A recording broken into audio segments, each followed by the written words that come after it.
सबसे अच्छी बात जो मुझे इसकी लगी, एक तो फॉर्म फैक्टर था, दूसरा ये ईज़ ऑफ यूज़, ये बड़े आराम से निकल आती है। अस्सलाम वालेकुम यूट्यूब, उम्मीद है कि आप सब खैरियत से होंगे। अगर आप लोग अपनी मोटरसाइकिल ट्रैवलिंग के दौरान इंटरकॉम डिवाइस परचेज़ करना चाह रहे हैं और आप ये चाह रहे हैं कि आपको पता चले कि डिफरेंट टाइप की डिवाइसेस कौन सी हैं, तो आज मेरे पास इसी तरह की एक डिवाइस है और इस डिवाइस का नाम है SCS S9। ये मेरे पास रिव्यू यूनिट आया है और इस कंडीशन पे आया कि मैं इस रिव्यू यूनिट को बहुत अच्छे तरीके से टेस्ट करूंगा और मैं इसको टेस्ट करने के बाद अपना ऑनेस्ट रिव्यू दूंगा ताकि आप लोग बेहतर फैसला कर सकें। ये डिवाइस जो इंपोर्ट करा रहे हैं उनका नाम है कमाल जफर, जो कि SM के स्टड्स और जकाई हेलमेट्स को इंपोर्ट कराते हैं। उनकी डिटेल अभी आप स्क्रीन पे देख रहे होंगे। मैं साथ में उनके टेलीफोन नंबर और उनकी कॉन्टैक्ट डिटेल जो है वो अपने डिस्क्रिप्शन में भी डाल दूंगा ताकि आप वहां से इस डिवाइस की प्राइसेस और इसकी अवेलेबिलिटी के बारे में मालूम कर सकें। चलें अब मैं आपको पहले इसकी अनबॉक्सिंग दिखाता हूँ कि इस डिवाइस की बॉक्स के अंदर क्या था, इसके थोड़े से फीचर्स बताता हूँ, फिर मैं आपको बताता हूँ कि मैंने इस डिवाइस को किन किन चीज़ों पर टेस्ट किया और उसका रिजल्ट क्या आया, मुझे क्या पसंद आया और मुझे क्या पसंद नहीं आया। तो पहले अनबॉक्सिंग की तरफ चलते हैं। 4 से 6 राइडर्स कनेक्ट हो सकते हैं। इसकी रेंज 500 मीटर की है। 40 mm के स्पीकर्स हैं। उसके बाद वॉइस कमांड है, रेन प्रूफ है, बैटरी इसकी 600 mAh की बैटरी है और ब्लूटूथ 4.1 है। सबसे पहले ये मेन यूनिट है, इसको मैं ज़रा सामने रख देता हूँ। उसके बाद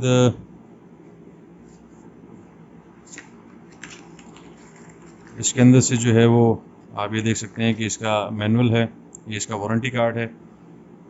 वारंटी की इन्फॉर्मेशन इंशाल्लाह मैं स्क्रीन पे मेंशन कर दूंगा। ये माइक जो है ये आपके हेलमेट के अंदर लगता है। जो आपके फुल फेस हेलमेट्स हैं ये उनका माइक है। उसके बाद इसमें ये इसके स्पीकर यूनिट्स हैं, ये स्पीकर यूनिट्स हैं और ये वो पीस है जो कि आपके हेलमेट पे लगेगा। स्पीकर यूनिट में एक पीछे ऑक्स की वायर है और ये फ्रंट पे आप देख सकते हैं ये जो है ये आपका माइक का इनपुट है। ये ऑक्स हो गया, ये बैक साइड है और ये फ्रंट पे जो है ये आपका माइक लगेगा यहाँ पे। इसकी वायर की क्वालिटी मुझे अच्छी लग रही है। उसका रीज़न ये है कि आपको शायद ये नज़र आ जाएगा कि वायर जो है ना वो एक प्लास्टिक कोटिंग के अंदर है तो कटने से बचेगी। और आप ये देख सकते हैं कि पीछे जो क्लिप है, इस क्लिप के अंदर एक स्पेस दिया हुआ ताकि वायर वहाँ से बड़े आराम से बाहर निकल के आ जाए। ये क्लिप जो है ये दरअसल डिटैचेबल है, ये आपके हेलमेट में लगेगा और ये उसके साथ इस तरीके से आपके हेलमेट पे अटैच हो जाएगा। ये इसके हो गए स्पीकर्स। ये इसके साथ वेलक्रोज हैं स्पीकर। ये जो आप पर्टिकुलर आइटम देख रहे हैं ये स्पीकर स्पेसर्स हैं। अगर आपके हेलमेट के अंदर जो है वो स्पीकर की जगह थोड़ी है, ज़्यादा जगह है, तो आप स्पेसर लगा के स्पीकर को फ्रंट कान की तरफ भी ला सकते हैं। उसके बाद इसमें और क्या है भाई, इसमें ये माइक भी आप अपने हेलमेट में यूज़ कर सकते हैं नॉर्मली, लेकिन ये रिकमेंडेड होता है हाफ फेस हेलमेट के लिए या उन हेलमेट्स के लिए जो फ्लिप अप हेलमेट्स होते हैं, ताकि आपके पास जो ना वो फ्लिप अप के दौरान या हाफ फेस हेलमेट यूज़ करते हुए आप ये माइक को यूटिलाइज़ कर सकें। तो ये एक अच्छा ऑप्शन है कि 2 माइक्स हैं इसके अंदर। और इसमें क्या है, और जनाब इसके अंदर ये USB केबल है, ये माइक्रो USB केबल है। मैं आपको दिखाता हूँ इसकी चार्जिंग पोर्ट कहाँ पे। ये चार्जिंग पोर्ट आप देख सकते हैं इसकी बैक साइड पे, ये चार्जिंग पोर्ट है इसकी। ये रोलर नहीं है, ये सिंपल जो है सिर्फ शो के लिए है। ये बटन है, आई गेस ये मेन ऑन ऑफ का बटन होगा या फंक्शन का बटन होगा। ये आपका इस पर इंटरकॉम हेलमेट बना हुआ तो इंटरकॉम का बटन होगा। ऊपर नीचे ये वॉल्यूम अप का बटन है और ये वॉल्यूम डाउन का बटन है। और उसके अलावा ये कनेक्टर है जो इसकी बेस पे कनेक्ट होगा, ये आप देख रहे हैं, ये इस तरह स्लाइड होकर इस पर लगता है। और एक बटन ये भी है, आई गेस ये वॉइस कमांड का बटन है कि आपने अगर वॉइस कमांड करनी है तो आप इस बटन को लगा के वॉइस कमांड कर सकते हैं। तो ये थी इसकी सिंपल अनबॉक्सिंग। आपने जैसे अनबॉक्सिंग देख ली तो मैं आपको ये बताता चलूँ कि हमने इस डिवाइस को कुछ पैरामीटर्स पे टेस्ट किया था। इत्तेफाक की बात यह है कि मुझे इस डिवाइस को यूज़ करते हुए तकरीबन 10 दिन से ज़्यादा हो गए हैं। मेरे पास ये 2 सितंबर को आई थी। 3 या 4 सितंबर को हमारा एक टूर था छोटा सा, उस पर हमने इसको टेस्ट किया। उस टूर पे बहुत तूफ़ानी किस्म की बारिश हुई थी। वहाँ पे इस डिवाइस की जो वाटर प्रूफिंग है वो भी टेस्ट हुई। तो पहले मैं आपको पैरामीटर्स बताता हूँ, फिर मैं आपको ये बताता हूँ कि मैंने इस डिवाइस को कैसा पाया और इस डिवाइस का रिजल्ट कैसा रहा। सबसे पहली चीज़ जो हमने इसकी टेस्ट की वो थी इसकी वॉइस क्वालिटी और इसकी नॉइस कैंसलेशन, यानी कि हेलमेट में जब ये इसका माइक लगा होगा तो हाईवे स्पीड्स के ऊपर इसकी क्वालिटी कैसी आती है साउंड की, कि अगला बंदा समझ सकता है नहीं समझ सकता, और क्या आसपास का जो साउंड है वो ये डिवाइस पिकअप कर रही है या नहीं कर रही। हमने इस डिवाइस को हाईवे स्पीड्स पे टेस्ट किया, तकरीबन 100 किलोमीटर की स्पीड के ऊपर हमने इसको चेक किया और इसकी आवाज़ की क्वालिटी बहुत क्लियर थी। हमें किसी किस्म का इशू नहीं हो रहा था, ना मुझे किसी किस्म की नॉइस आ रही थी अगले के माइक से, ना उनको मेरी तरफ से कोई ऐसी साउंड आ रही थी। तो इसकी नॉइस कैंसलेशन भी बहुत अच्छी है और इसकी वॉइस की क्वालिटी बहुत अच्छी है। सेकंड चीज़ जो हम लोग चेक कर रहे थे वो ये था कि हाईवे की स्पीड पे या नॉर्मल सिटी राइड के अंदर इसकी कनेक्टिविटी कैसी है दूसरी SCS की डिवाइसेस के साथ। SCS की कनेक्टिविटी इतनी स्मूथ है कि आपको ये फील नहीं होता कि दूसरा राइडर आपसे कहीं बहुत दूर है। वो ऐसे ही लगता है कि वो आपके साथ या तो आपके पिलियन पे या आपके बिल्कुल बराबर में मोटरसाइकिल चलाता हुआ जा रहा है, क्योंकि कनेक्टिविटी बहुत ज़्यादा अच्छी होने की वजह से आवाज़ बहुत क्लियर है और डिस्टॉर्शंस नहीं आती, प्लस आवाज़ कटती भी नहीं इतनी ज़्यादा ट्रैफिक के अंदर भी या थोड़ा सा डिस्टेंस होने के बावजूद भी। तो सेकंड पॉइंट के ऊपर भी इस डिवाइस ने 10 में से 10 नंबर्स दिए। तीसरी चीज़ जिसके ऊपर हम इसको चेक कर रहे थे वो थे इसकी रेंज। जैसा कि मैंने आपको फीचर्स के अंदर बताया कि SCS S9 500 मीटर तक की रेंज देती है। इनफैक्ट इसने हमें 500 मीटर से ज़्यादा की भी रेंज दी हाईवे के ऊपर, और हमें कहीं पे भी ये फील नहीं हुआ कि इसकी रेंज जो बॉक्स पे लिखी हुई है उससे कम है। मुझे कुछ जगहों पे ऐसा लगा कि इसकी रेंज ज़्यादा है, लेकिन चूंकि आप चलती बाइक के अंदर डिस्टेंस को नापना मुश्किल होता है थोड़ा सा, इसीलिए मैं उसको कंफर्मेशन से नहीं कह सकता, लेकिन 500 मीटर तक तो हमने इसको चेक किया था। 600 मीटर का मैं इसलिए ऐसे बोल रहा हूँ कि एक जगह ऐसी आई थी पर्टिकुलर हमारी राइड के दौरान जहाँ पे मुझे लग रहा था कि मेरा डिस्टेंस मेरे बाकी राइडर्स के साथ जो है वो आधा किलोमीटर से ज़्यादा है, और वहाँ पे भी इसकी कनेक्टिविटी बिल्कुल स्मूथ थी। तो रेंज के अंदर भी जो चीज़ मेंशन है बॉक्स के अंदर वो पूरी इस डिवाइस ने दी। अब हम चलते हैं सबसे इंपॉर्टेंट फैक्टर की तरफ, साउंड क्वालिटी। एक तो हमने वॉइस क्वालिटी की बात की कि जो हमारे माइक से आवाज़ आ रही है या अगले के माइक से आवाज़ आ रही है उसमें कोई इशू तो नहीं है, कोई डिस्टॉर्शन तो नहीं है। अब हम बात कर रहे हैं साउंड क्वालिटी की।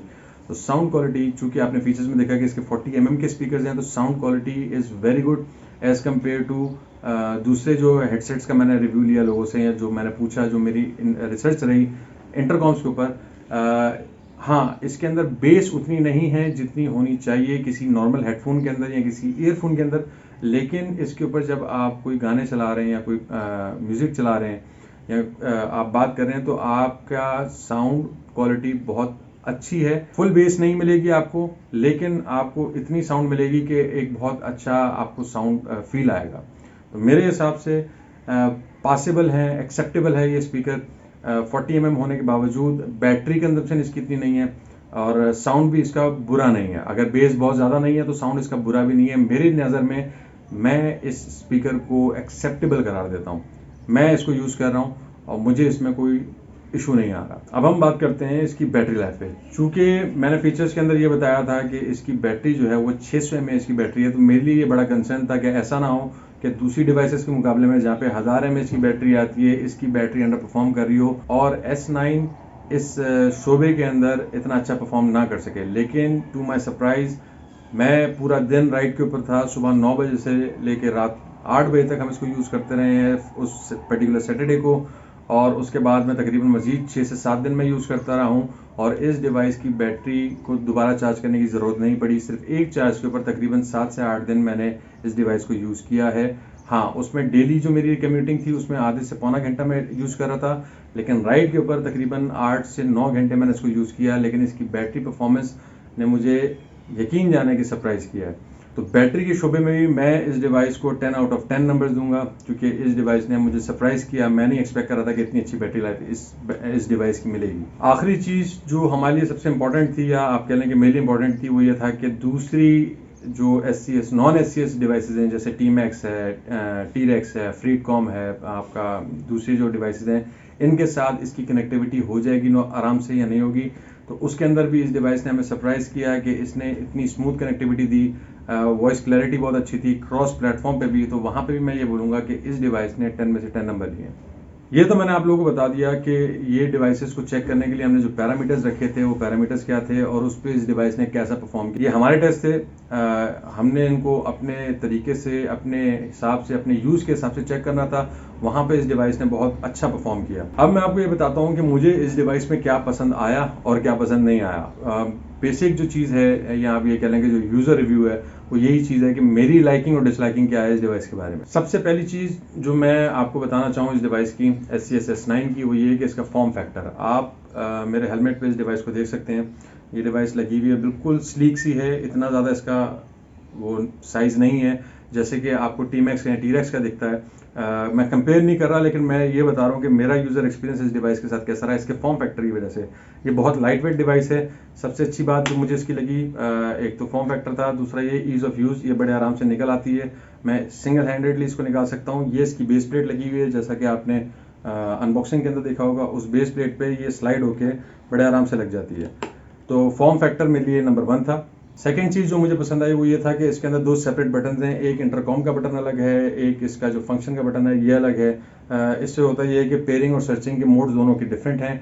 मैं पुश टू टॉक कर सकता हूँ, यहाँ से मैं अगर बटन दबाऊंगा तो मैं इंटरकॉम से बाहर आके अपने जो भी एक्टिविटी करनी है, गाने सुनने या ब्रेक लेना है, तो वो मैं ले सकता हूँ। लेकिन अगर मुझे कोई ज़रूरी बात करनी है तो मैं सिर्फ एक बटन दबाऊंगा तो मैं इंस्टेंट कनेक्ट हो जाऊंगा अपने दूसरे राइडर के साथ, जिसके पास भी SCS डिवाइस होगी या T-Max होगी, और मैं उससे बात कर सकता हूँ। तो ये फंक्शन मुझे और पसंद आया। एक और चीज़ जो मुझे पसंद आई वो ये कि मैं अगर 2 दफ़ा रीडायल अगर मैं 2 दफ़ा ये इसका फंक्शन बटन दबाऊंगा तो ये लास्ट डायल नंबर मेरा रीडायल कर देगा मोबाइल फ़ोन के ऊपर, और इससे जो है मैं बगैर किसी चीज़ के कॉल मिला सकता हूँ। अगर मोबाइल मेरी जेब में पड़ा हुआ है तो मैं इजीली रीडायल कर सकता हूँ। इसकी एक और ख़ास बात यह है कि अगर मैं राइडिंग के दौरान डिस्टेंस मेरा ज़्यादा हो जाता है और मैं कनेक्शन से बाहर निकल आता हूँ, तो जैसे ही मेरा डिस्टेंस कम होगा, मैं रेंज में आऊँगा, ये दोबारा ऑटोमेटिकली कनेक्ट हो जाएगा। मुझे कोई बटन दबाने की ज़रूरत नहीं है। स्मूथली डिस्कनेक्ट होगा, स्मूथली रिकनेक्ट होगा। सेकंड, अगर कॉल आएगी तो मैं ऑटोमेटिक इंटरकॉम फंक्शन से बाहर निकल आऊँगा, इंटरकॉम डिस्कनेक्ट हो जाएगा, मैं कॉल पे बात करूँगा और जैसी कॉल खत्म होगी मैं दोबारा रिकनेक्ट कर लूँगा। तो ये जो ट्रांजिशन है डिस्कनेक्ट और रिकनेक्ट का, ये बहुत ज़्यादा स्मूथ है। ये मुझे बहुत ज़्यादा पसंद आया इसके अंदर। एक और चीज़ जो मुझे पसंद आई वो ये थी कि अगर आप इस डिवाइस की फॉर्म फैक्टर की बात कर रहे हैं तो इसका वेट बहुत लाइट है। 41 ग्राम्स का इसका वेट है, और सिर्फ इस डिवाइस का। और आपने ये देखा कि मैं कितने आराम से इसको निकाल पा रहा हूँ, कितने आराम से लगा पा रहा हूँ। ये डिवाइस है 41 ग्राम की। इसकी स्पीकर और ये हेलमेट के अंदर माउंटेड हैं, आपको ज़रूरत नहीं है उनको निकालने की, और ये बड़े आराम से इसके अंदर दोबारा लग जाती है और ये कनेक्टेड है। अब मैं आपको बताता हूँ वो चीज़ें जो मुझे इस डिवाइस के बारे में पसंद नहीं आई।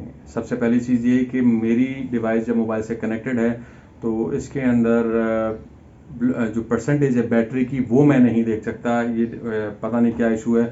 हो सकता है फ्यूचर में किसी चीज़ के अंदर ये कोई ऐप ऐसी निकाल दे SCS, या कोई ऐसी फर्मवेयर अपग्रेड आ जाए कि जिसके बाद ये बैटरी परसेंटेज मोबाइल पे दिखाना शुरू कर दे, लेकिन बैटरी परसेंटेज नज़र नहीं आती। इसमें एक फंक्शन ज़रूर है कि वॉल्यूम अप और वॉल्यूम डाउन का बटन आप एक साथ दबा के रखें तो ये आपको परसेंटेज जो है स्पीकर के थ्रू बताता है, लेकिन जो डिस्प्ले पे आती है वो एक चीज़ नहीं थी। तो मेरे लिए वो चीज़ थोड़ी सी ना कंफर्टेबल हो जाती है कि मुझे पता हो कि मेरी डिवाइस कितनी परसेंटेज रह गई है उसकी बैटरी की।